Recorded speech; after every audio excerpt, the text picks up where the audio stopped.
Okay, let's go. Number 1. Hezekiah's Tunnel. The year is 701 BC. You are a worker in King Hezekiah's Jerusalem, deep inside a limestone hill called the City of David, and you have just heard something that should not exist. The sound of iron tools moving through solid rock from a direction where no tunnel should be. You are somewhere in the middle of a passage that started at the Gihon Spring, outside the city walls, and is supposed to reach the Pool of Siloam inside them. Your crew started from the Siloam end. Another crew started from the Gihon end. You have been cutting through 1,750 feet of limestone in total darkness, guided by nothing but sound and the angle of your tools, and the sound just arrived at the range where it means what you think it means. The two crews heard each other through the rock. In 701 BC, the Assyrian king Sennacherib was moving his army toward Jerusalem. His campaign inscriptions preserved in the Taylor Prism, now housed in the British Museum, describe laying siege to 46 Judean cities before arriving at Jerusalem itself. He described Hezekiah as trapped, like a bird in a cage. What those inscriptions do not record is the tunnel. They do not record it because Sennacherib never knew it existed. The tunnel's entire purpose was to make Jerusalem's water supply vanish from the outside world. Here's where it gets strange. The Gihon Spring was Jerusalem's primary water source. It sat east of the city walls, in a valley any force approaching from the north could see and reach. Before Hezekiah, the city's water came from outside its own defenses. A besieging force cut the water and waited. Sennacherib knew this. Hezekiah knew Sennacherib knew this. What Hezekiah ordered according to 2 Chronicles 32, 3-4, confirmed by the physical evidence of the tunnel itself, was to seal the spring and reroute the water underground. Workers closed the surface opening of the Gihon. They cut a new passage south, then west, threading through the hill in a shallow S-curve, emerging inside the city walls at the Pool of Siloam. When Sennacherib's scouts arrived at the Kidron Valley, the spring was gone. Sealed rock where water had run. Dry ground where a city drank. Silence where an army expected to find the city's weakness. The tunnel measures 1,750 feet in total length. The total elevation drop across 1,750 feet is less than 1 foot a gradient. So shallow, it is nearly imperceptible to the human eye. Too steep, and the water rushes past the pool and drains unused. Too flat, and it stalls in the channel and stops. Whoever calculated this gradient understood both failure modes. They threaded 1,750 feet of limestone to within inches of vertical precision, in the dark, from both ends simultaneously. The evidence for how those two ends found each other is carved into the wall where they met. In 1880, a young boy exploring the tunnel found an inscription near the junction of the two headings. The Siloam inscription, now housed in the Istanbul Archaeological Museum, records the moment in first-person prose. They heard voices through the stone. They turned their tools toward the sound. They broke through. The text is the oldest known Hebrew inscription recording an engineering achievement, and it was not cut at the entrance or at the exit. It was cut at the exact point of contact, the only place in the tunnel where the two crews could have stood together at the same moment and confirmed what had just happened. The tunnel does not run straight. It curves.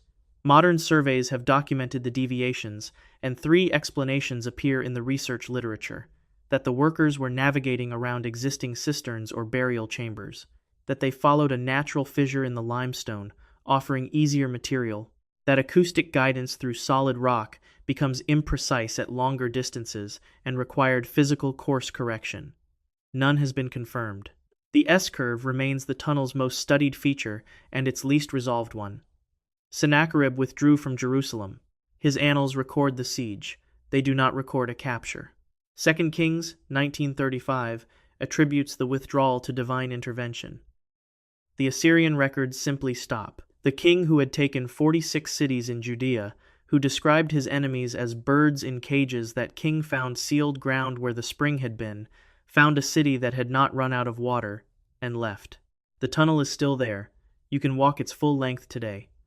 What the tunnel does not answer is the question about information. Sennacherib sent scouts into the Kidron Valley. They looked for a spring. They found sealed rock. No one told them what sat directly beneath their boots, how recently it had been cut, what it connected, where the water had gone. How many cities have survived a siege, not because their walls were stronger than the attacker's tools, but because the one resource an army needed to locate had been moved underground in a direction no scout thought to check? The next tunnel didn't conceal a spring from an enemy. It solved the geometrically impossible two blind work crews drilling from opposite ends of a mountain toward a meeting point neither crew could see. Number 2. The Eupalios Tunnel. The year is 530 BC. You are an engineer in the service of the tyrant Polycrates of Samos, standing at the north face of Mount Castro on the Greek island of Samos with a problem that is, on its surface, geometrically unsolvable. Behind you, on the northern slope of the mountain, a spring runs cold and reliable from the rock. In front of you, solid limestone. On the other side of that limestone, approximately 3,399 feet to the south, is the city of Pythagorean, the capital of a Samos, under Polycrates' control, the most powerful island ruler in the Aegean, who needs that spring water inside his city walls and is not asking questions about the engineering obstacle between here and there. You are going to drill through the mountain. From both ends. The tunnel Eupalios of Megara designed ran 3,399 feet through the limestone of Mount Castro, a passage that appears, traced on a map, to be a nearly direct north-south line, because that is what it mostly is. Herodotus, writing about it in the histories approximately 80 years after it was completed, listed it among the 3 greatest engineering works of the Greek world. The other 2 were a harbor mole and a temple. He placed the tunnel first, driving 2 blind headings toward each other through 3,399 feet of solid rock requires solving a problem that surveyors still respect: alignment without a direct sightline.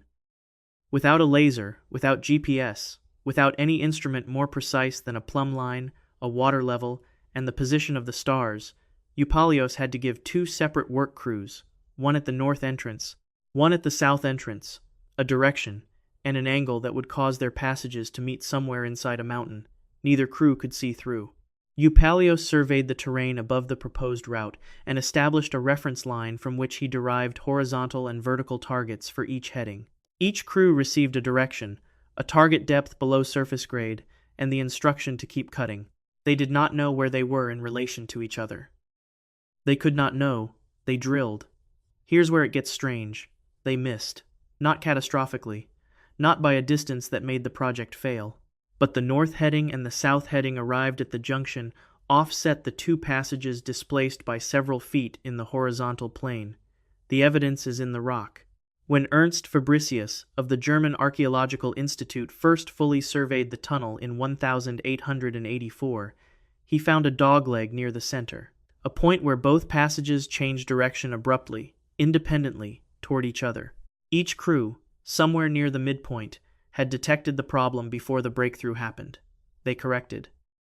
One team angled laterally until the acoustic signal from the other team's tools confirmed the approach was closing. They adjusted the line. They broke through. That correction tells you something specific about the workers executing this project. They were not following instructions mechanically in the dark. They were reading the rock, reading the sound through the limestone, reading the vibration through their tools, making decisions from incomplete information and getting those decisions right before the 2 headings passed each other without ever connecting. The dogleg at the center of the Eupalios tunnel is not a design flaw. It is the record of a decision made in the dark by people who had no way to verify whether their correction was working until the stone between them broke. The completed tunnel served Pythagorean for more than 1,000 years. Byzantine administrators maintained it. Then the population shifted away from the south coast of Samos, maintenance stopped, and the tunnel silted and collapsed in sections. By the medieval period, it had contracted from a functioning aqueduct to a local memory to an unresolved question in the archaeology of the island. Modern excavation cleared the tunnel. Researchers from the German Archaeological Institute restored access. The passage is walkable today. You can enter the north portal, follow the original channel south, find the dogleg near the center where the correction happened, and continue to the south entrance above Pythagorean. The water channel cut into the tunnel floor, the ceramic pipe sections that once ran along it, the side niches hollowed for workers' lamps, all still legible in the rock. Herodotus listed this tunnel first among the 3 greatest engineering works of the Greek world. The other 2 were visible from the outside. The tunnel could only be assessed from within. Here is what the dogleg means. Eupalios designed the system and gave the crews their targets. The crews executed the design.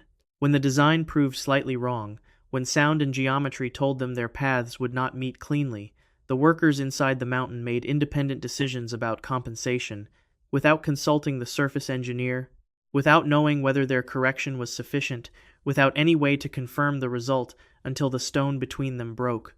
Where were they trained to do that? The next tunnel wasn't built to let water into a city.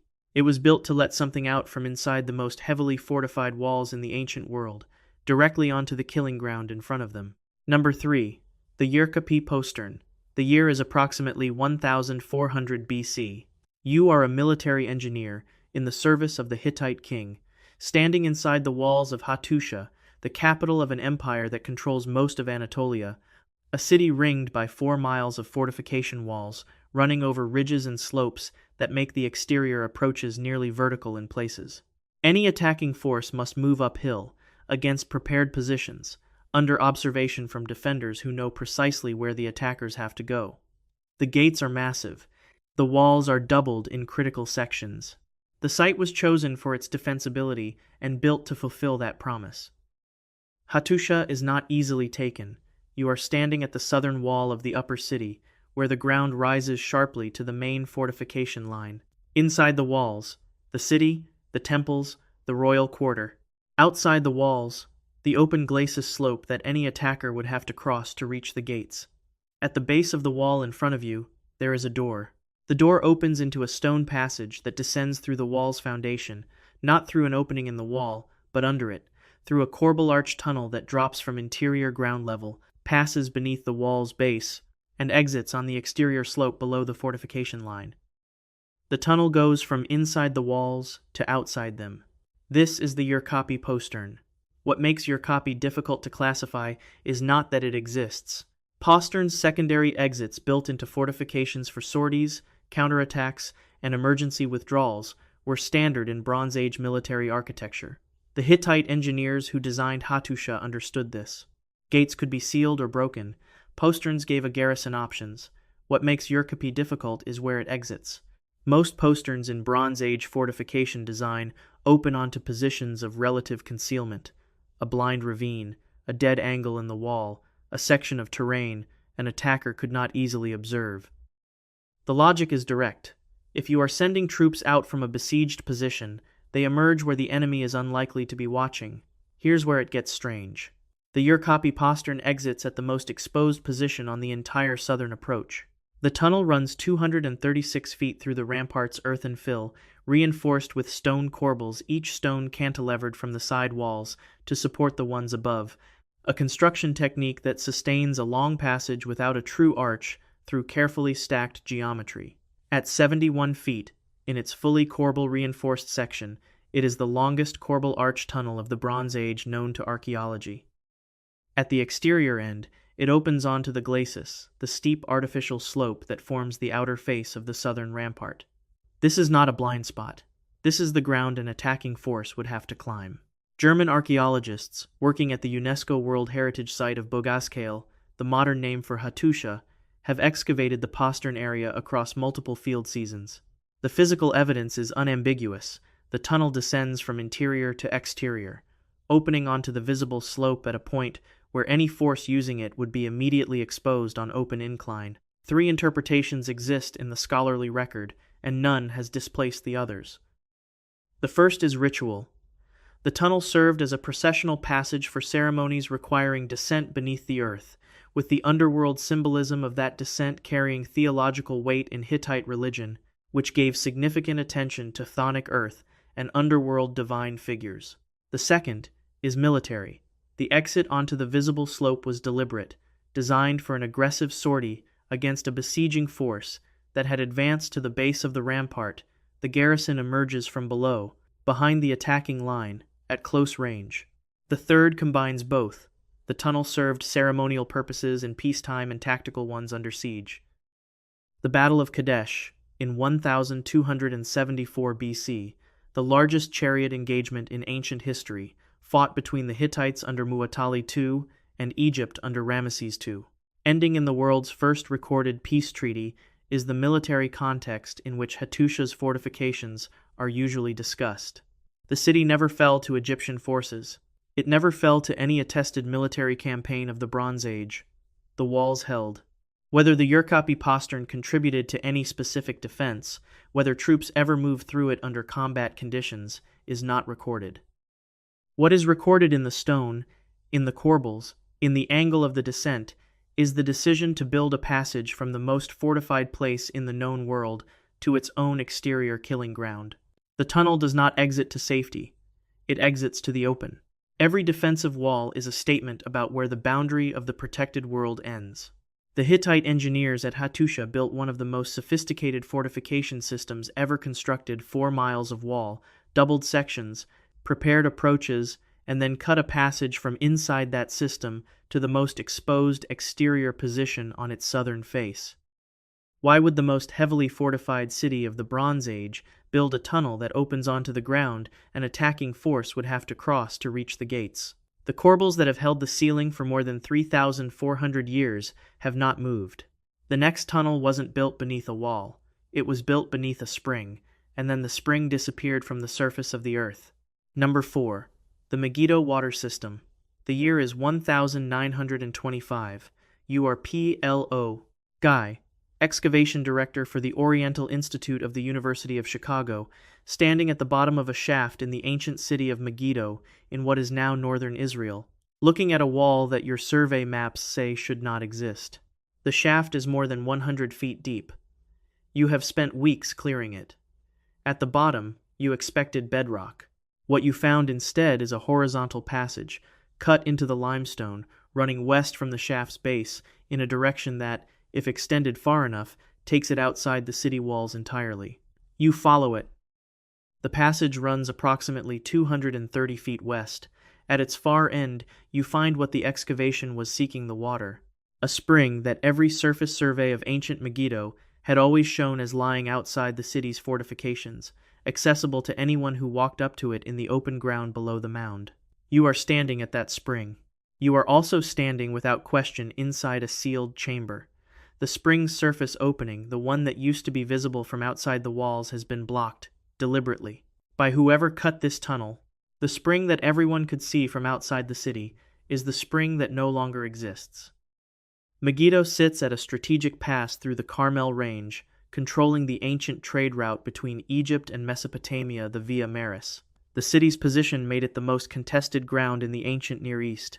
Pharaoh Thutmose III fought here in 1457 BC in what is often described as the first battle in recorded history to be documented in detailed tactical terms. The Book of Revelation placed the final battle of human history at this location. Armageddon is a transliteration of Har Megiddo, the hill of Megiddo. Every garrison commander who ever held this site understood the same calculation. Water was survival, and the spring was exposed. Here's where it gets strange. The system Guy excavated had not simply connected the city's interior to an existing spring. It had erased the spring from the surface. The construction sequence was this: dig a vertical shaft from inside the city more than 100 feet down through the limestone of the mound. Cut a horizontal tunnel 230 feet west from the shaft's base. Connect the tunnel to the spring's natural outlet. Then seal the original surface opening from above. Dig the shaft. Cut the tunnel. Seal the spring. From the outside, the spring was gone. An army arriving at Megiddo and sending scouts to assess the water situation would find solid ground and dry surface where the spring had been. The city had water. The city had always had water. What it did not have, from the perspective of any besieging force, was any visible means of obtaining it. The system dates to approximately 850 BC, during the period of Omride dynastic rule, the same rulers that Assyrian records identify as a significant regional power. The construction required precise alignment. The vertical shaft and the horizontal tunnel had to connect at depth, with the tunnel angled to reach the spring's natural outlet, all of it cut through limestone in the dark without a direct sightline between work faces.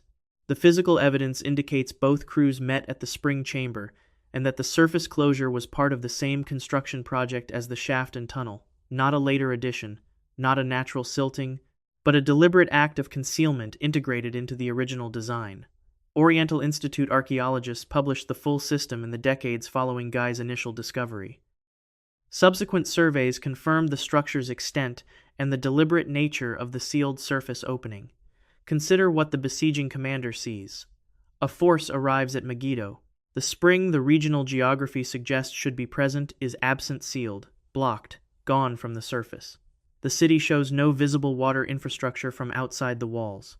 What the city actually has is a shaft, more than 100 feet deep, a tunnel, 230 feet long, and a full-volume spring at the end of that tunnel. And the garrison drinks indefinitely while the force outside stares at limestone and calculates how long a city can survive without water. Megiddo fell eventually.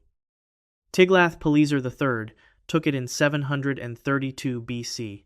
Whether the Assyrians found the spring before they breached the walls, or after, or whether they ever located it at all, the records do not say. Armageddon. The place the Book of Revelation names as the site of the final confrontation between opposing forces made its own water supply cease to exist from the outside world. The shaft still drops more than 100 feet. The tunnel still runs 230 feet west. The sealed surface opening still sits above the spring chamber. The water is still there. The next tunnel didn't hide a spring. It connected a road to the entrance of the underworld. Number 5. The Cumaean Sibyl's crypta. The year is 350 BC. You are a Greek colonist at Cumae, the oldest Greek settlement in the western Mediterranean, a city built on a volcanic headland, rising above the Tyrrhenian Sea, north of what will one day become Naples, standing at the base of the Acropolis Hill, with a cart behind you, and the morning behind you, and the pale, tough face of the peace. Hillside directly in front of you. In front of you is a doorway. It is not grand. Locals call it the road tunnel, because that is what it connects. The public way at the hill's base to the sanctuary complex on the Acropolis on the far side, and you have made this transit before. And you carry nothing that makes you expect anything other than 400 feet of stone corridor. You step inside. The tunnel is approximately 430 feet long, 8 feet wide, and 16 feet tall at its highest point. Trapezoidal in cross-section, wider at the base, narrowing as the walls rise, carved directly through the volcanic tuff by Greek hands sometime in the 4th century BC. On both sides, 9 lateral galleries open at regular intervals into the passage, each one admitting a blade of exterior light from the hillside above, at an angle that does not correspond to the sun's position visible at the entrance behind you. The light from the 3rd gallery on your left falls not on the floor but on the right wall of the passage, at approximately 6 feet above ground, illuminating a rectangle of pale stone that contains nothing of significance. You are 40 feet inside. You stop. Your footstep comes back from somewhere to your left. This was not echo. This was not reflection. This was something the passage's geometry was producing deliberately, the sound returning a half beat behind, from a direction that corresponds to no surface in the corridor, and beneath the sound, a resonance in the stone underfoot that you feel before you can name it.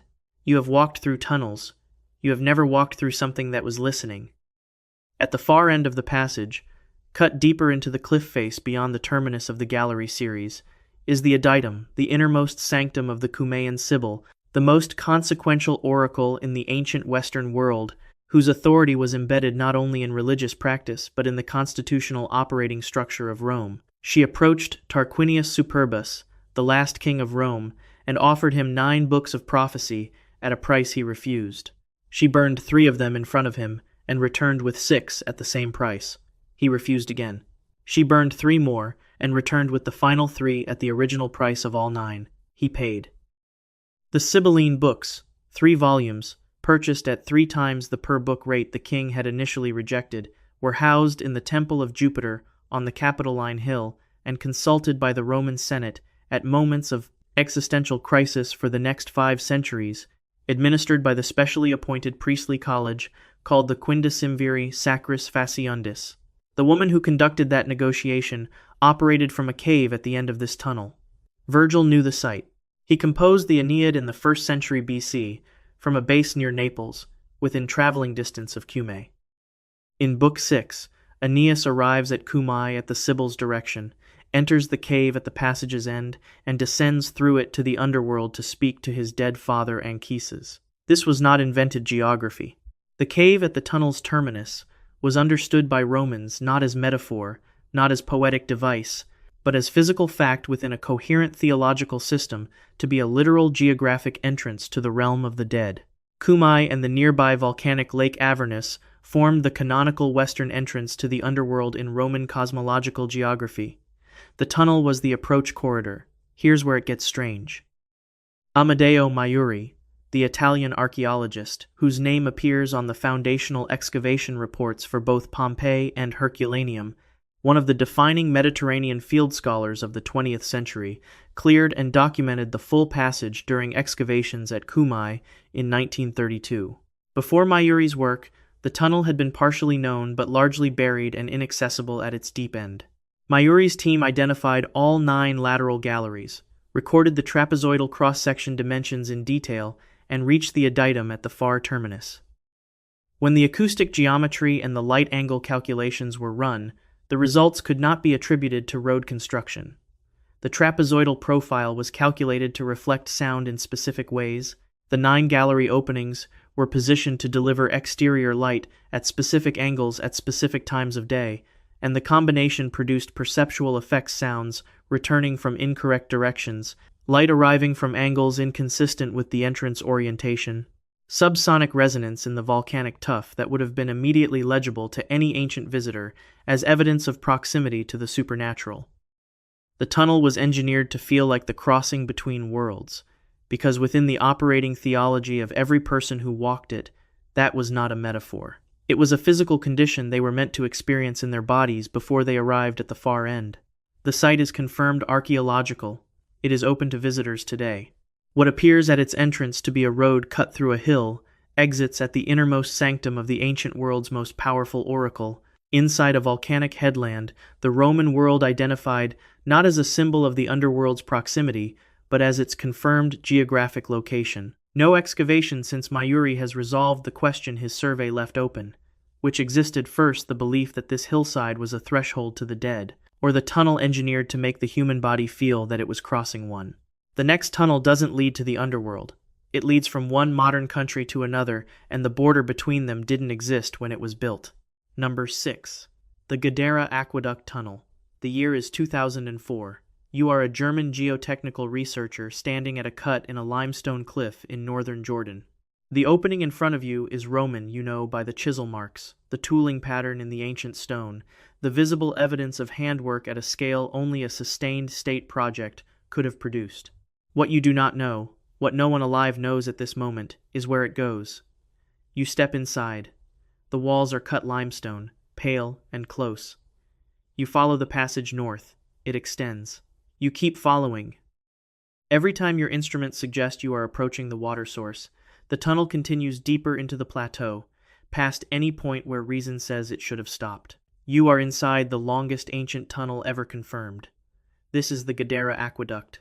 Gadara was one of the 10 cities of the Roman Decapolis, a league of Roman-administered urban centers strung across what is now Jordan, Syria, and Israel. The city sat at commanding elevation above the confluence of the Yarmouk River and the Jordan River, at the site now called Qais in northern Jordan. Colonnaded streets, theaters, temples, the full apparatus of Roman civic life. What the city lacked, in sufficient quantity, was water. Construction on the Gadara system began around 90 AD and continued into the early 2nd century, completed sometime before 130 AD. The engineers chose to bring fresh water down from the Horan Plateau, the volcanic highlands to the north. They cut their channel through limestone, the bedrock beneath that basaltic plateau carved by hand, in darkness, over a distance that requires a moment to absorb. The tunnel runs approximately 58 miles. 58 miles of tunnel, through solid rock. Carved by hand, without machinery, without electric light, without surveying instruments more sophisticated than a plumb line and a straight rod. It is the longest ancient tunnel ever confirmed, not a short section bridged by open channel, not a theoretical reconstruction from fragmentary evidence, but a tunnel, continuous, traceable, real. For nearly 2,000 years, the tunnel's full extent was unknown. It existed in fragments, local knowledge, partial surveys, sections entered and noted across Ottoman administrative records. Byzantine administrators maintained it without documenting its origin. Arab caliphates used it without surveying its source. Ottoman governors controlled this territory for 4 centuries without anyone following the water all the way back to where it started. The system delivered water. Nobody traced it. That changed in the early 2000s when German researcher Matthias Doring and his colleagues undertook a systematic survey. They entered the accessible sections. They mapped the passage north through the plateau, following the cut stone the way the original engineers had followed the geology, not along administrative lines, not along any human boundary, but along the slope of the rock and the pull of water downhill. Here's where it gets strange. The water source that feeds the Gadara aqueduct is not in Jordan, it is in Syria. The spring system the Roman engineers identified and tapped sits in what is today the sovereign territory of the Syrian Arab Republic. The city, the tunnel supplies Gadara, modern Qais, sits in the sovereign territory of the Hashemite Kingdom of Jordan. The tunnel between them runs underground across what is now an international border between 2 separate sovereign nations. The engineers who built this had no concept of that border. The border did not exist. It would not exist for approximately 1,800 years, drawn in the 20th century from the dissolution of the Ottoman Empire by British and French administrative decree. The tunnel is older than every political entity that now claims jurisdiction over the land above it. The stone does not care. The water does not care. The border does not care. The water follows the same gradient it has always followed north to south, off the plateau, down through the rock, from the source in one modern nation toward the city in another. It has moved through that channel for nearly 2 millennia. The border is a fact on paper. The tunnel is a fact in rock. The Romans followed the geology wherever it led. They identified the best available spring. They built toward it. They did not build toward a political line, because there was no political line, only water and stone and the distance between them. The result is infrastructure that now crosses 2 sovereign states, not by accident or transgression, but because geography preceded politics by 18 centuries. The tunnel predates the country at one end. It predates the country at the other. It predates the border between them. Doring's survey made this legible for the first time in modern terms, gave it coordinates, confirmed the source, established the full extent. Before that survey, the tunnel's origin was unknown. For almost 2,000 years, water arrived in Gadara from somewhere to the north, and no one followed it far enough to say exactly where. How many other pieces of ancient infrastructure are doing the same thing right now, threading beneath lines their builders never imagined, connecting a water source in one country to a city in another, routing through geology that modern governments now call foreign territory? The next tunnel doesn't cross a border. It crosses a valley that hydraulic engineering said was uncrossable by sending water 650 feet down before it went up. Number 7. The Pergamon inverted siphon. The year is 180 BC. You are a Greek hydraulic engineer in the service of King Eumenes II of Pergamon, standing at the rim of the Kestel Valley with a problem that has no straightforward answer. Behind you, high on the slopes of Mount Madra, a spring runs cold and reliable from the rock. In front of you, across a valley that drops 650 feet into the earth, the city of Pergamon rises on a steep hill, its library, its temples, its royal quarter, its tens of thousands of inhabitants who require water every single day. Between you and that city is a void.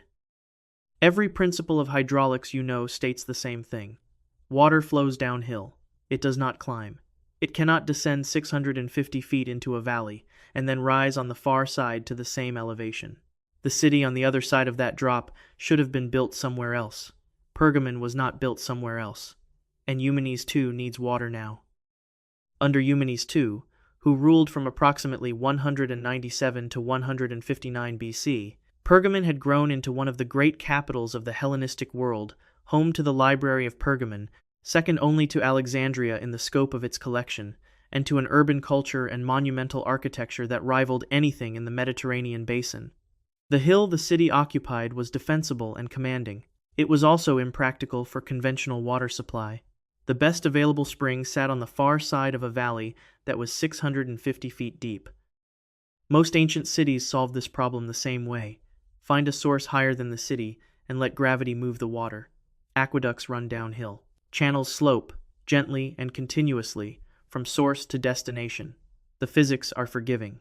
You build toward high ground, and the elevation does the work. The engineers at Pergamon could not do that. The spring on Mount Madra sat nearly 3,900 feet above sea level, well above the city, but the terrain between them forced any pipe to descend far below the city's elevation before it could reach the other side. The valley floor dropped some 650 feet below the city's own level. No open channel manages that transition. Open channels spill. Open channels require continuous downhill grades. To cross a valley that plunges below the destination, you need something else entirely, something the Roman architect Vitruvius would later describe in De Architectura as a system worth understanding, an inverted siphon. Here's where it gets strange. Water in a sealed pipe does not simply flow downhill, it seeks its own level. If the source and the destination are roughly equal in elevation, and if the pipe is sealed against the air, hydraulic pressure pushes the water up on the delivery side. The water descends. The water compresses. The water climbs. The valley becomes irrelevant.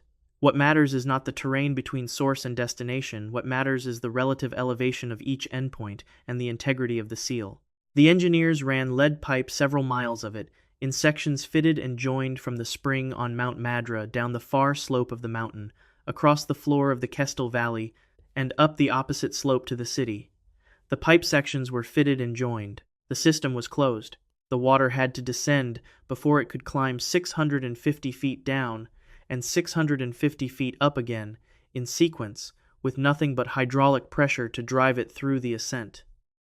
At the valley floor, the pressure inside those pipes reached an estimated 200 to 220 pounds per square inch. That number requires a moment. Modern cast-iron water mains typically operate at 60 to 80 pounds per square inch. The lead pipes at the bottom of the Kestel Valley were sustaining 2 to 3 times that load. The ancient engineers used thick-walled lead pipe, because lead was the material that could be worked and joined to the tolerances the system required. They built it. They ran water through it. It worked. Sections of the original lead pipe have been recovered at the site. The route has been surveyed by researchers from the German Archaeological Institute. The pressure calculations, checked against modern hydraulic engineering, confirm what the ancient evidence implies. This system functioned. Pergamon drank from a spring on the far side of a valley, and the water arrived at the city by descending first 650 feet down, under pressures that would burst most modern residential pipe, and then 650 feet back up on that same pressure alone. When archaeologists first confronted Pergamon's water supply problem, they faced a genuine gap. The spring was high on the mountain. The city sat on an elevated hill.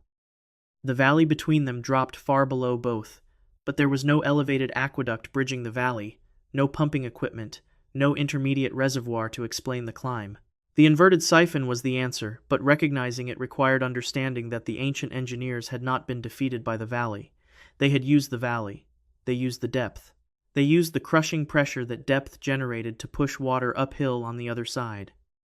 How many ancient cities had water systems operating on principles their later inhabitants no longer understood, so that when the lead pipe cracked, or the joints failed, or a section was pulled out for salvage, no one left alive knew what they were looking at, or how to make the water move again. The next tunnel doesn't carry water to a city, it carries an entire river through one. Number 8. The Shushtar hydraulic system. The year is 260 AD. You are a Roman military engineer, and you have just become a prisoner of war. Not just any prisoner, you are one of approximately 70,000 Romans taken at the Battle of Edessa, the engagement in which the Sasanian king Shapur I did what no foreign enemy had done in 800 years of Roman military history. He captured a sitting emperor alive. That emperor is Valerian. You are now standing on the bank of the Karun River in what is now southwestern Iran, watching the largest river in the region move past a natural rock island on which a city has been built, and a Sasanian engineering officer is explaining what you are going to build before the season ends. The city is Shushtar. It sits on exposed rock, encircled by the Karun, the only navigable waterway in the region, carrying volume and velocity that exceeds anything in the river systems you came from. The problem is hydraulic. The Karun divides around the rock island. The upstream northern channel arrives at the city at elevation. The downstream southern channel exits at lower ground. The city needs water on the lower side. The city needs motive power on the lower side.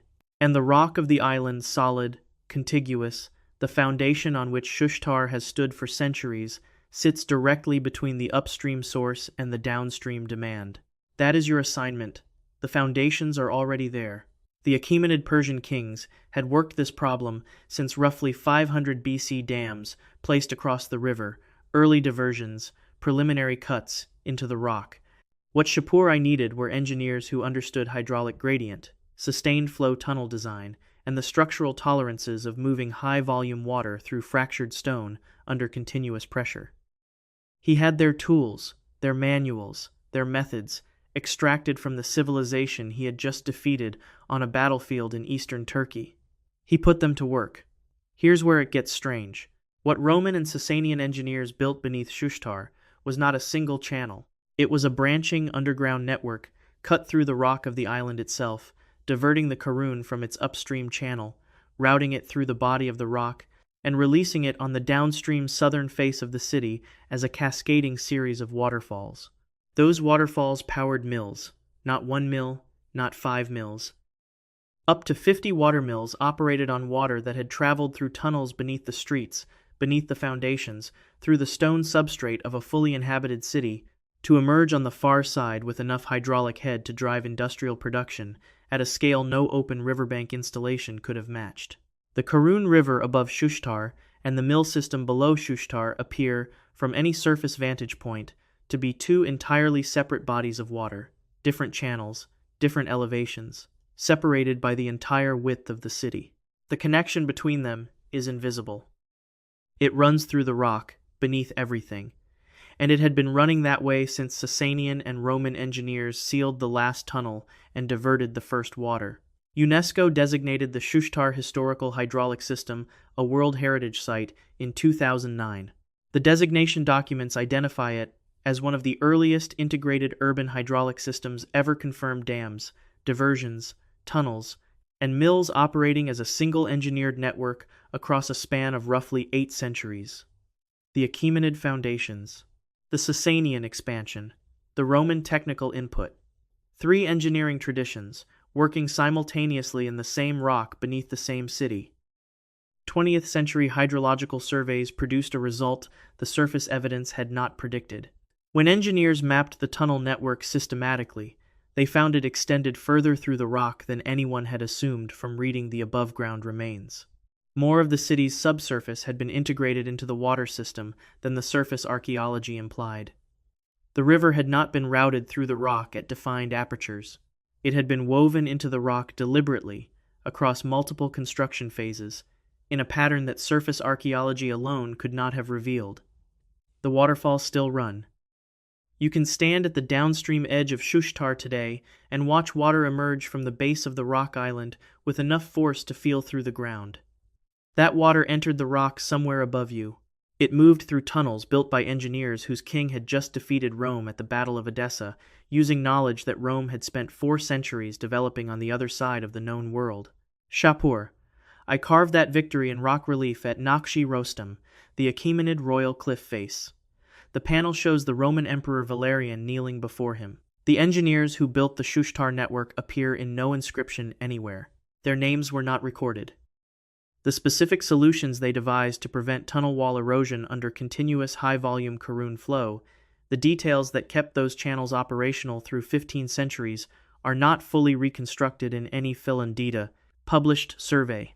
What did they know about routing a living river through the foundations of an inhabited city that no one who came after them thought to write down? The next tunnel doesn't carry a river. It connects 2 ceremonial spaces that a century of scholarship analyzed as separate inside a pyramid in the Andes that was built around its underground connections rather than tunneled into after the fact. Number 9. The Chavin de Huantar Gallery Network. The year is 850 BC. You are a pilgrim who has walked for 3 days through the high Andean passes to reach the ceremonial center at Chavin de Huantar, a site perched at 10,400 feet in the Ancash region of what is now Peru, at the confluence of the Masna and Huachexa rivers, both of which the builders of this place considered sacred enough to incorporate into the site's architecture rather than route around. Your lungs adjusted to the altitude 2 days ago and have not fully recovered. The cold arrives without warning even in the dry season at this height. In front of you is the circular plaza, a sunken, open-air ceremonial space ringed by walls set with carved stone heads projecting from the masonry at eye level. Each face caught mid-transformation, human at its edges and something else at its center, each one fixed in the permanent instant of becoming something it is not yet. To the east, separated from the circular plaza by a raised platform of fitted stone blocks, rises the Castillo, a structure approximately 500 feet on each side and 46 feet tall, its outer walls clad in worked masonry assembled across construction phases that span generations, the oldest sections laid by hands that died longer ago than you can calculate. The priests tell you the circular plaza and the eastern plazas of the Castillo serve different ceremonies, different cosmological territories, different powers. These are separate systems. You accept this. You are wrong. Chavin de Huantar was in active ceremonial use from approximately 900 to 200 BC and achieved UNESCO World Heritage designation in 1985. The Castillo, the massive platform at the center of the complex, is not simply a solid mass of fitted stone. Inside it, not beneath it, but threaded through its entire interior volume at 3 distinct levels, runs a network of stone-lined galleries called galerias, totaling approximately 3,000 feet of interconnected passage. The galleries operate at a lower level, a middle level, and an upper level, each connecting different sections of the ceremonial complex through the body of the platform in a manner undetectable from the surface. What the galleries connect is the circular plaza to the west and the new temple's ceremonial plazas to the east. The surface declared these spaces separate. The stone below both of them recorded something different from the first day of the site's construction. At the cruciform chamber, where the main gallery passages intersect at the interior center of the Castillo, stands the lanzone.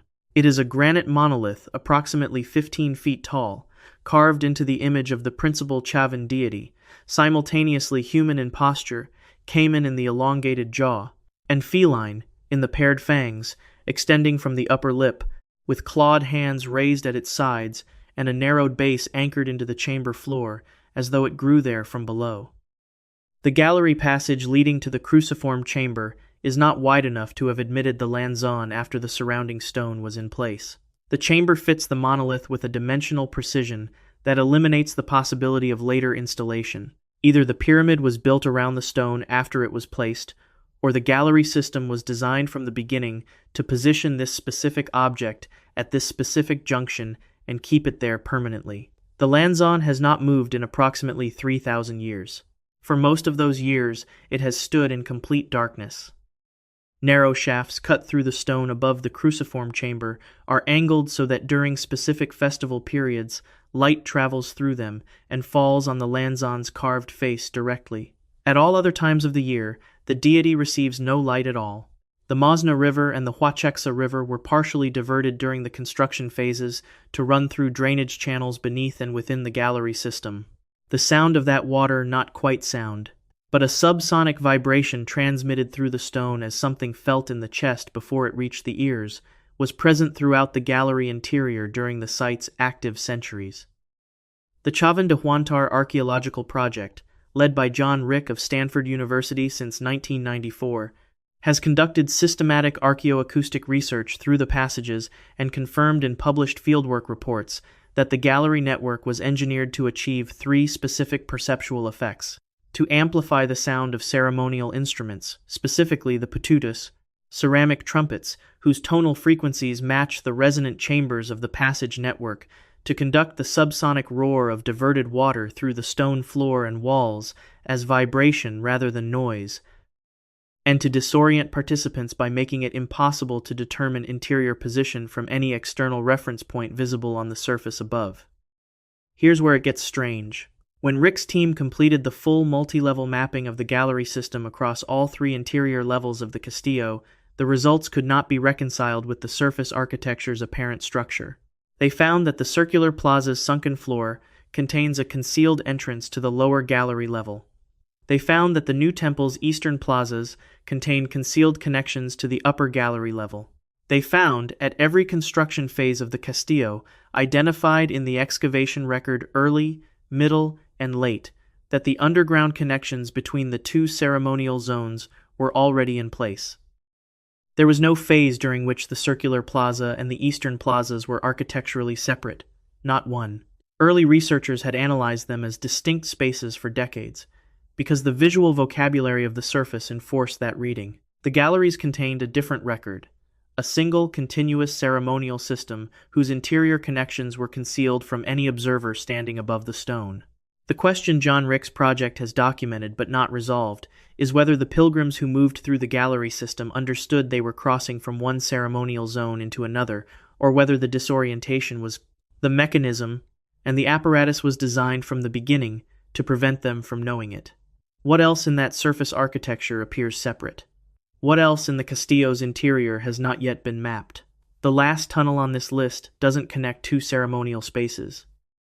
It connects an entire lake to a river system it had never touched, and then the lake ceased to exist. Number 10. The Lake Fucino emissario. The year is 52 AD. You are Emperor Claudius, standing at the southern shore of Lake Fucino in the Apennine Mountains of central Italy, watching 30,000 workers position themselves against the rock face of Monte Salviano. Behind you, the lake stretches 37 miles in circumference. It covers 60 square miles. It is the third largest lake in Italy, and it goes nowhere. No river drains it. No channel carries water out. The unbroken rim of Monte Salviano forms a closed basin that has been accumulating every raindrop, every snowmelt, every seasonal flood for 12,000 years. The surrounding villages flood without warning. The farmland of the Martians, the ancient Italic people who held this territory before Rome absorbed it, drowns on a cycle no one can predict and no one can stop. There is no natural fix. The water has no path because the mountain will not give it one. You are about to give it one. They will drill for 11 years. The tunnel they cut through Monte Salviano ran 3.5 miles through solid rock, not around the mountain, not over it, but through it, emerging on the other side into an entirely separate river valley. On one side, Lake Fucino, a closed hydrological system sealed in its volcanic basin since before written history. On the other side, the Liri River Valley, draining southwest toward the Tyrrhenian Sea. These were not adjacent watersheds separated by a modest ridge. They were two entirely separate water systems divided by a mountain wall that had held for 100 centuries. Claudius's engineers, working with hand tools and fire setting, connected them anyway. Work advanced from both ends simultaneously. Vertical shafts were sunk from the surface of Monte Salviano down to the tunnel line, creating multiple work faces and providing ventilation for the thousands of men laboring in the dark. Roman surveying instruments, the groma, the chorobates, maintained precise alignment through 3.5 miles of solid rock with no direct sightline between crews. The completed tunnel measured approximately 18 feet wide and 9 feet tall at its main channel. 40 ventilation shafts pierced the mountain from above. Here's where it gets strange. The completion ceremony was a naval battle. Claudius staged a full naumachia on Lake Fucino's surface, a mock sea battle fought by condemned men on actual warships, witnessed by tens of thousands gathered along the shoreline. The tunnel was not opened quietly.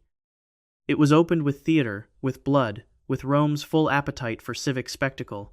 Then the sluice gates lifted, and the lake moved faster than any engineer had estimated. The surge reached the spectator zones along the shore. The crowd scattered. Claudius and his wife Agrippina, observing from an elevated platform, narrowly escaped the flood. Tacitus recorded the chaos in Annals 12, 56-57. Suetonius recorded it in Claudius 20. The tunnel worked. The ceremony nearly killed the emperor who ordered it built. Over the following years, controlled drainage reclaimed the surrounding farmland and ended the flooding that had plagued the Marsian settlements for generations. The tunnel continued to function erratically, requiring periodic maintenance, but it continued for centuries after Claudius was dead. Then it was mostly forgotten. What was not forgotten was the hole in the mountain. In 1875, Alessandro Torlonia used the ancient Roman tunnel as the template for a new and significantly wider drainage system. The original channel was enlarged and resluiced. And over the years that followed, Lake Fucino, 60 square miles, 37 miles in circumference, 12,000 years of accumulated water was drained completely. It no longer exists. Where the third largest lake in Italy stood for longer than any written record of this land, there is now flat, cultivated farmland. The Torlonia family planted it. Crops grow there today.